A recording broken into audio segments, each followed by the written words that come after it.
one side would be Johnny Thunders from New York Dolls, over here would be Dee Dee Ramone, and we'd all get together and meet up there and have a party. You know, when you're drinking and then you have the hangover and then you're dealing with the other band members and the crew, you know, you're not yourself really. I realized in 1982 that I had to get my stuff together. I was asked to leave the band. It took a car accident. I was driving. I went through a furniture store window with my Cadillac. The judge said to me, when I had to appear in front of him, well, you got a choice. Either you're going to jail or you got to go to a program. You got to go away for a while. So I did. I went away, dried out, and then I was told you have to, you got to go to AA because that's the only thing that's going to help you, which was the best thing that ever happened to me. Do you feel like it was this actual rock and roll lifestyle that led you to become a big drinker, or would you have been an alcoholic no matter what job you had? Hey, welcome to the Soberness podcast, where celebrity raconteurs spill what broke them, what saved them, and what still fucks with them today. Whether you're sober, getting sober, or sober curious, I hope the stories you hear inspire you to free yourself from whatever it is that is fucking with you. Hi. Hi. How you feeling? Good. How are you? I'm really good. I'm Kat Greenleaf. This is Soberness. This is Marky Ramone. We are both sober. I'm coming up on 12 years. And you? 40. 40. I mean, could you ever have imagined? No. I could not while I was drinking. I couldn't imagine that. I didn't care. I never thought I'd get sober and get to this point. Who would want to get sober when you're having so much fun being drunk? Okay. Let's rewind to the Marky Ramone before it all went sideways. I was in all these bands at CBGB's, Jane County, Richard Hell and the Voidoids, the Ramones. But the drinking was recreational in the beginning. So you're a working musician, Yeah. You hung out like Yeah. normal and drank like normal. Wasn't into drugs. I was into drinking with the guys, and I liked beer. So after a while, after hanging at CBGB's, I started drinking heavy booze, you know, like bourbon, stuff like that. The brown booze. And we used to get all our stuff free, you know. One side would be Johnny Thunders from New York Dolls. Over here would be Dee Dee Ramone, and we'd all get together and meet up there and have a party. But after a while, the Ramones got bigger, so we had to leave CBGB's and play bigger places because we couldn't. It was too small. So as we toured, I would drink at the hotel bar after the show. I never drank before the show. It was after.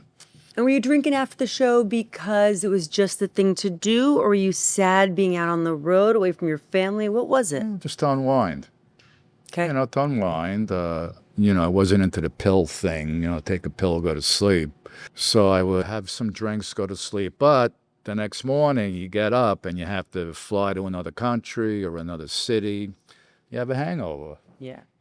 And that's what I didn't like. But, you know, I had to play, and I always, you could say that I was a functional alcoholic. So it didn't affect my playing. I never played under the influence of alcohol or anything. As a drummer, you got to keep the time properly. You can't fluctuate your timing. So, and I knew that would happen. Yeah. You know, if you're gonna, because it's a depressant. Alcohol's a depressant. And the Ramones, we were a very fast-paced band. So you're doing 35 songs, 1, 2, 3, 4, one after another. If you're drinking, you can't do that. You have to be in basically good shape. Do you have a pinnacle moment, one moment from those days before you stopped drinking, when you were like, this is as good as it gets? Well, we did the US Festival in 1982 in front of 150,000 people in the desert in San Bernardino. And we played the set. It was great. And from there, we got a lot more interesting and bigger bookings because of a thing like that. And then Rock and Roll Hall of Fame, the Grammy Award, working with Phil Spector, doing Rock and Roll High School. Could you feel that the wheels were starting to come off? Well, I could see it in attitudes. When you're drinking and then you have the hangover and then you're dealing with the other band members and the crew, you're not yourself really. Right. Nobody is with a hangover. So I sort of declined, and that's what led me to believe that I did have a problem. Eventually, I realized in 1982 that I had to get my stuff together. I had an argument with Johnny, Dee Dee, and Joey, and they weren't any angels either. But I had to leave the band. I was asked to leave the band, so left. That's the a bad band. moment, right? I mean, I've lost a job before. It was pretty devastating. Take me to that day that you found out you were no longer a Ramone. Yeah. Well, I was home, and Joey called me. He says to me, "Mark, you gotta chill out," And I go, "What about Dee Dee?" Well, he was the main songwriter, so he had a heroin addiction. So it was either him or me. Of course, they're gonna say you have to go. So I left. I wasn't playing in the band anymore, and I said, "Okay, but I had 3-4 months after the band doing nothing. Sat in my ass, just drank, had a lot of fun on my own." Were you feeling sorry for yourself? You're like, No, F no. those guys, they kicked me out. No, I wasn't into that. At that point, I didn't care. But Didn't care. I didn't care. That's how strong your addiction was. Oh, I would have found something else once I got sober if they didn't want me back. But I loved playing Ramones music, which I do to this day. But it took a car accident. I was driving. I went through a furniture store window with my Cadillac. What? Yep, people buying furniture, not cars. Oh, did you hurt anybody? No, I didn't hurt anybody. Then I got arrested. So this is a funny story. I got arrested at the 78th precinct. Took me in, a handcuff, fingerprints, the whole deal, the photo. And it was funny. After I got fingerprinted, they wanted my autograph. Right. And I said, of course, yeah, But after that, the judge said to me, when I had to appear in front of him, well, you got a choice. Either you're going to jail or you got to go to a program. You got to go away for a while. So I did. I went away, dried out, and then I was told, you got to go to AA because that's the only thing that's going to help you, which was the best thing that ever happened to me. Because I ended up going to AA, meeting people who had the same problem I had, getting sober day by day, one day at a time, reading all the steps, the traditions, going to meetings. It was a little hard in the beginning because the structure and all this stuff, and you got to find out what your God is. It could be different than somebody else's God. But with me, I had to work it on my own a lot of the times. I had a problem with the God thing.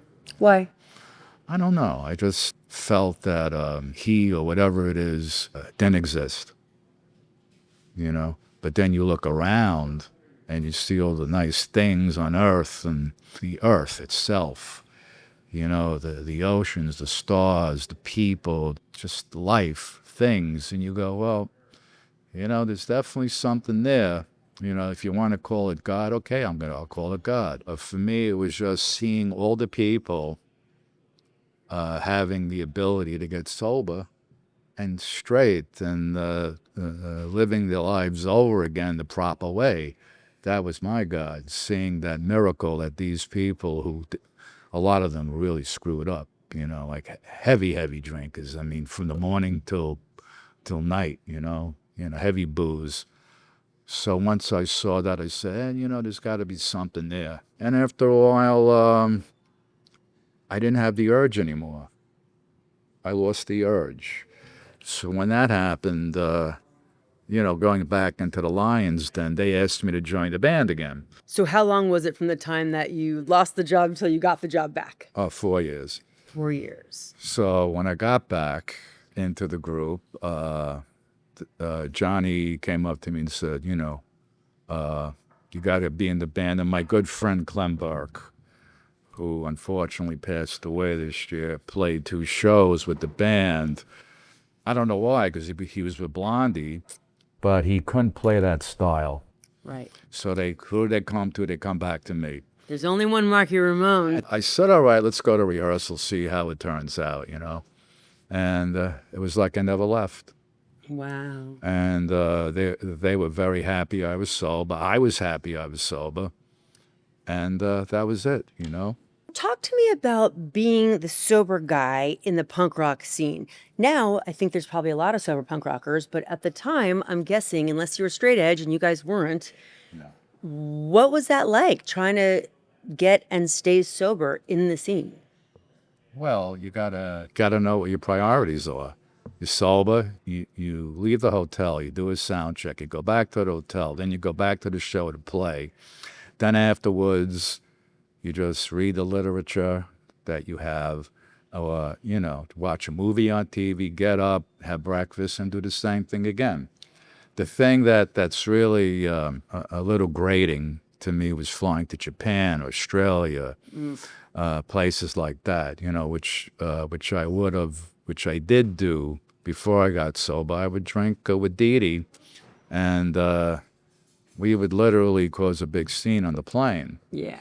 And the captain would come back and, you're going to be arrested when we land, but that never happened. Right. Oh, and the only thing we would do that I remember was build pyramids of the beer cans that we drank on the plane. On the plane? On the plane. Wow. And, crazy things that happens and you drink.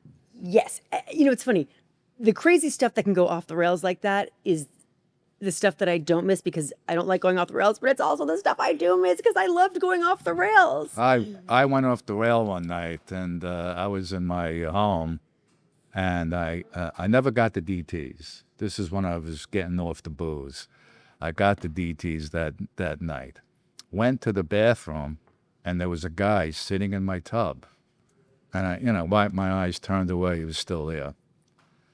So I said, okay, we got to do something because I don't want to go there, Right. So that helped also to get me to meetings. That was scary. Who was it? Some guy I never met the guy. What I remembered, he had a suit on and he had a turban on his head. I mean, not for nothing. Did you just see the guy with the turban off? So, and I'm not prejudiced towards anybody, but the thing is that's what I remember. I ran out of the house. I couldn't explain it. But it was a real guy. Or was it a hallucination? It was a hallucination. Okay, just checking. Yeah, hallucination. I don't know. I wouldn't want a guy in my bathtub, but You're so calm about it. it was an hallucination. Was that your moment? Was that your turning point moment? One of them. The bad moment was when I went through the furniture window. There were kids waiting for the bus, coming out of some kind of Catholic school because they had the plaid dresses on and everything. Luckily, I didn't run into them. But when I went through the furniture store window, I was blacked out. So luckily, I didn't hurt anybody, kill anybody, and there was something watching over me. But that was bad. That is pretty bad. Yeah. Then I had another car accident. I was driving down Ocean Avenue in Brooklyn, and I redid a 1960 Caddy. Redid the whole thing, but the electrical wiring and the seating was brittle, and it caught on fire. And I had my roadie in the back, and he was a smoker, and I thought he dropped his cigarette behind my back. I felt my ass burning, so I put the car in park, jumped out of the car. The whole car went up in flames. 1, 2, 3. The fire department came, and one of the firemen put his arm around me, and he says, "I know how you feel." Oh. Next thing I know, the car was towed to where I lived in Sheepshead Bay, and they parked it right in front of my house, smoldering. It looked like a hit, you know what I mean? Yeah. So I had to get it out of there. Okay, so the universe was like sending you some signals that Yeah. enough was enough already. Yeah, enough was enough. Were you in denial? For a while, you know. You have to overcome your ego and all that crap that comes with it, or else you're not going to get sober. Right. You're not going to stay sober. So you got to strip all that off and, just continue making meetings. That's the only thing that's going to work. I guess you don't mind breaking your anonymity in that you don't care. You've never cared, right? You've spoken from the beginning. As long as it can help somebody, you're an example. That's the only thing you can be, is be an example. You can't tell anybody what to do. Yeah. Because they'll say, take a hike. Yeah. You got to show yourself as an example. And if they follow it, great. If you could help somebody. I think the anonymity is that a lot of people might fear the loss of their jobs. Yeah. They might be looked upon negatively, oh, you're an alcoholic. So just the word alcoholic, even if you are straight and you're not drinking, has this sometimes negative connotation. Yeah, any aholic. You know what I'm saying? Yes. So I guess that's one of the reasons why a lot of people don't want their anonymity to be broken. And fair enough, right? To each their own. I mean, Definitely. One of our unofficial taglines here on the show is whatever works. Be orthodox about the 12 steps. Don't whatever works. Right. Yeah. And that's what works for me is what you just said, sharing, talking about it. Yeah. I mean, let it out. Let it out. Got to let it out. You got to let it out. You got to share your experiences. Mine were a little wild, but, I shared everything. Even in my book, I have a whole chapter about it. And I don't care what anyone thinks. If it helps them, fine. If they don't like it, then, too bad. Marky, what is your favorite step out of the 12? Okay. I got two favorites. The first one is realizing that there's a power greater than yourself. Fourth step is the one where you take personal inventory of yourself so you can live your life properly. Yeah. So I believe in that one more than anything. Why? Because it makes you a better person. You dig deep inside your body, your soul, your mind, whatever you want to call it, and the things that are negative, you can turn into positive. What's the craziest thing you learned about yourself in the fourth step? That I was very anxious. I didn't learn how to say no. Oh. But now I know how to say no. Like if somebody comes up to me and they go, hey Marky, you want a drink? You have all these years. You can have one. No. No. Things like that. No is really the most important word in sobriety. Yeah, it is. I mean, the temptation can come up anytime. Because we're freaking addicts. Yeah, that's it. Yeah. It's but you go to AA, you can definitely turn into a better person. Why do you keep going? It's been 40 years. Why do you feel like you need to keep going? Because I look back and that's the thing that saved me. Yeah. If something saved you, you go back and it's like warming up your car battery. You know what I mean? Yeah. You go away for a month, your car battery's dead. You come home, you got to recharge it. That's it. Keep coming so you can keep going or whatever. Yeah, exactly. Are there any AA slogans that you're like, do not mention that to me one more time? Well, stay sober one day at a time.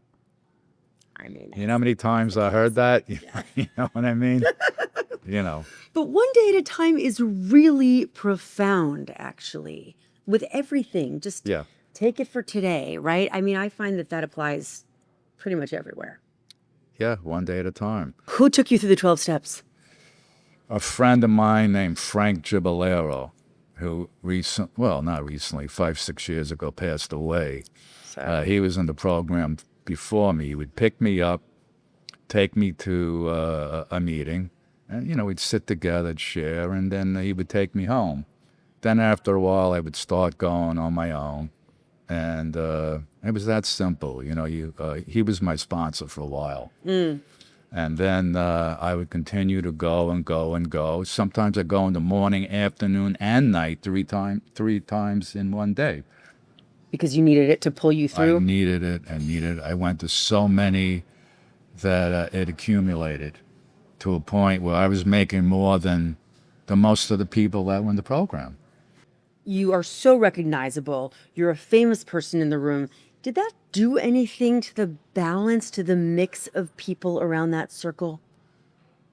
Well, there were a few people that were Ramones fans. There were people that wanted, they gave me their tapes to listen to. And but that was one thing I kind of didn't like, because I wanted to just be focused on the program, Yeah. not helping other musicians become rock stars, Right. So, I kind of made that clear, Okay. And I was just me, Marky Ramone, in the room like everybody else. So I didn't feel better than anybody or worse than anybody.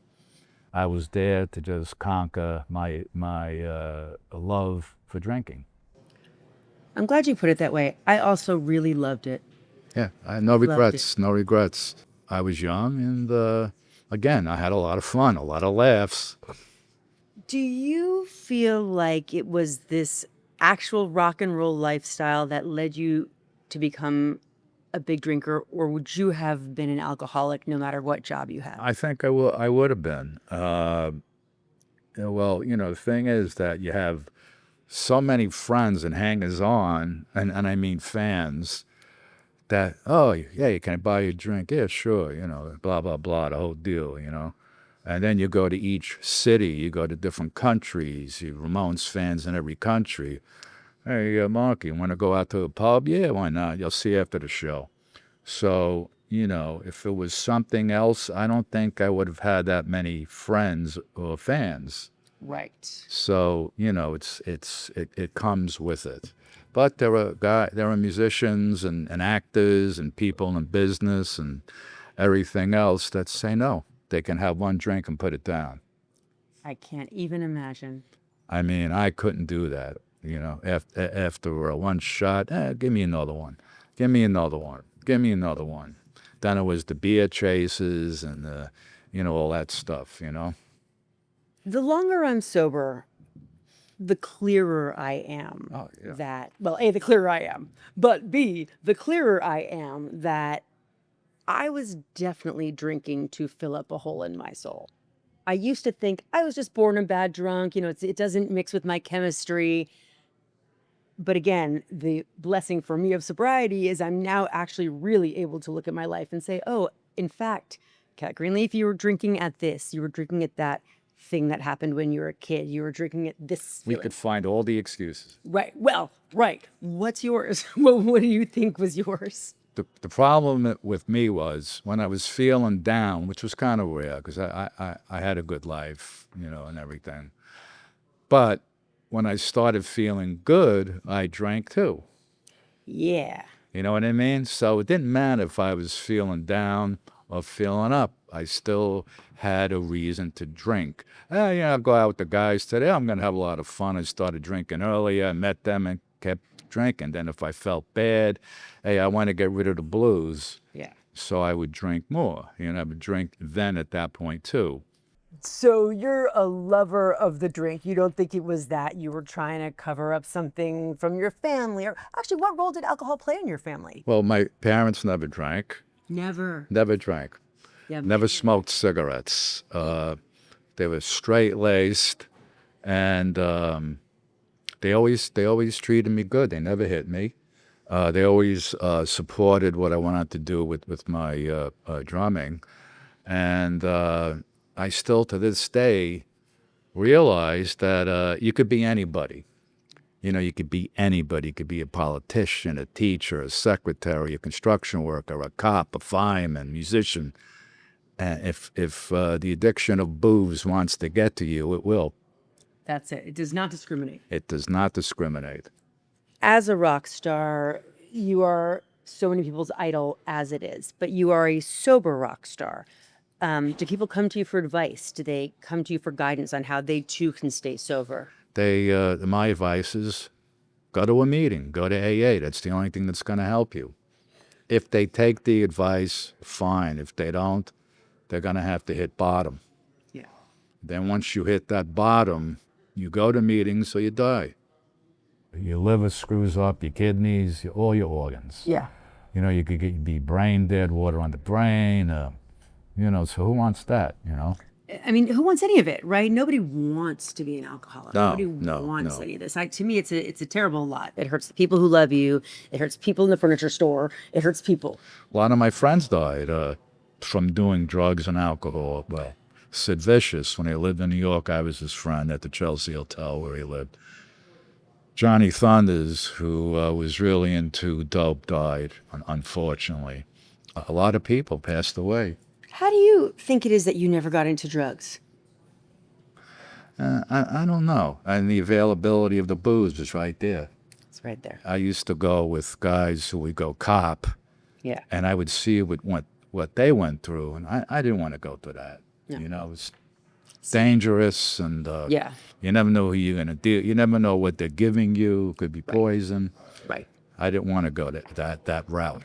So I go to a liquor store, and I'd, get a fifth. Right. It's so easy. It's So right easy. there. It's right there. I bet when you stop drinking, well, let me not put it into your mouth. When I stopped drinking, I thought, now I'm boring. I'm going to be boring. I'm going to suck at my job and my friendships, and this is going to be awful. In fact, the exact opposite is what happened.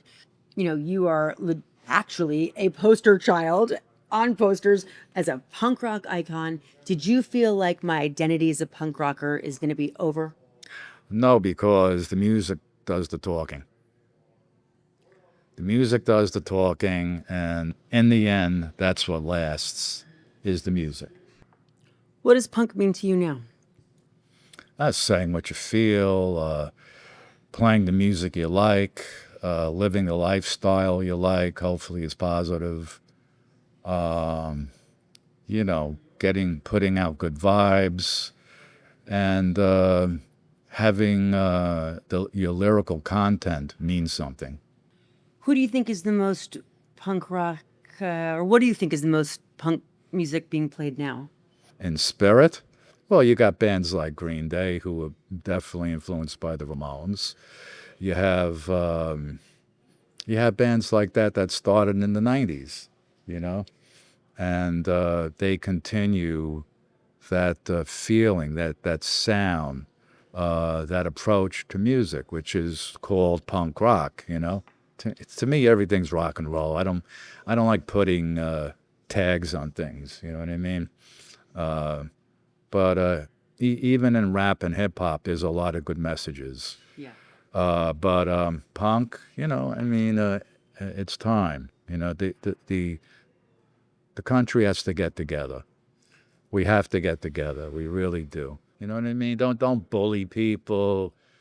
There's no reason to bully people, because eventually, a couple of years, the guy you bullied could end up being your best He's friend. going to kick your fucking ass. You know what I mean? It's easier to hate than it is to love. That's a sad statement, Marky Ramone. That's the problem. If everyone started finding a way, even just to like and love each other, the world would be a better place. Right, you don't got to love everybody, but you can No, you don't. like some more people. Right, that's the thing. A lot of people think love is corny. That it's just a corny thing. It isn't corny, because love gets you more than hate. Yeah, love isn't corny. Well, a lot of people think it is. Right, but if you can't get to loving, then do some more liking. Listen, I like you. I like you too. Thank you. I really like the stories, if I'm honest. I'm like a story vampire. I want to hear the craziest crap that people get into. Well, if you want to read crazy stories, get my book. Read that. This whole interview was a setup to sell his book. No, not really. It did good. It came out 10 years ago, but The name of the book is? Punk Rock Blitzkrieg, My Life as a Ramone. I have a radio station that's a punk rock blitzkrieg. I have a book that's a punk rock blitzkrieg. I have another radio station that's the punk rock blitzkrieg. So you get... Did you trademark that? It's confusing. Well, Sirius took care of that. It's good to have that big company behind you.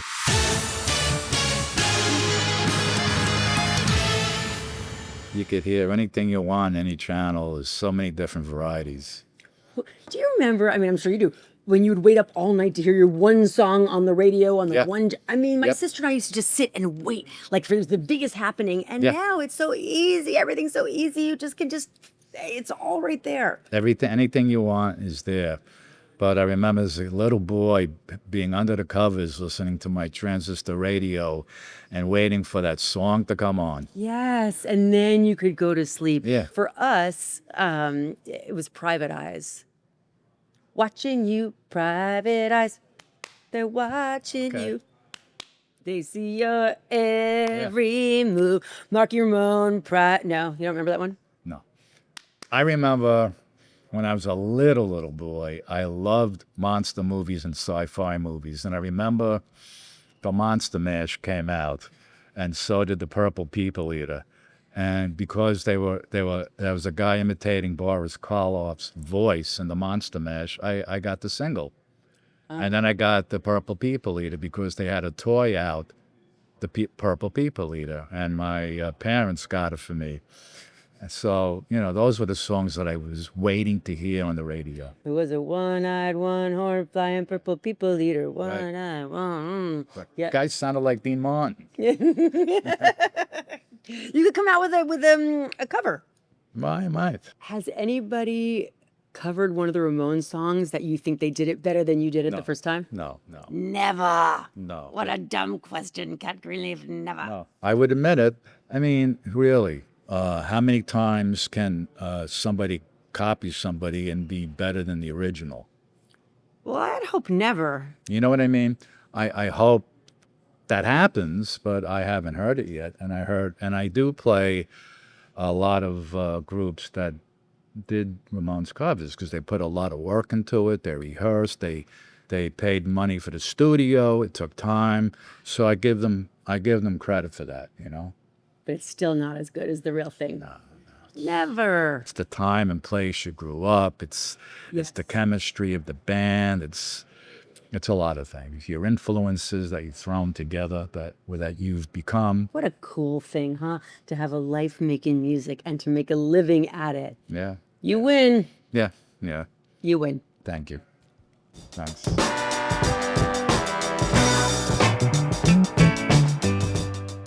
Hey, real quick, if our episodes, The Sober Life or Freedom from Fuckery connects with you, share it with anyone that you think would also benefit. As a self-funded podcast, it would mean the world for you to rate and subscribe or follow our podcast whenever you can. This helps our team find new amazing guests and continue improving our episodes for you. Thank you so much.